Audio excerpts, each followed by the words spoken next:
guys, welcome to Show Me Snookie. I'm Snookie and I'm here to show you the Valentine's Day DIY series video number 4.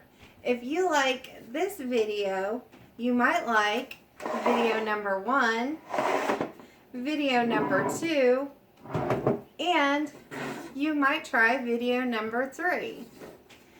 Video number 4 is our dry erase board with magnetic strips on the back. I love you to pieces.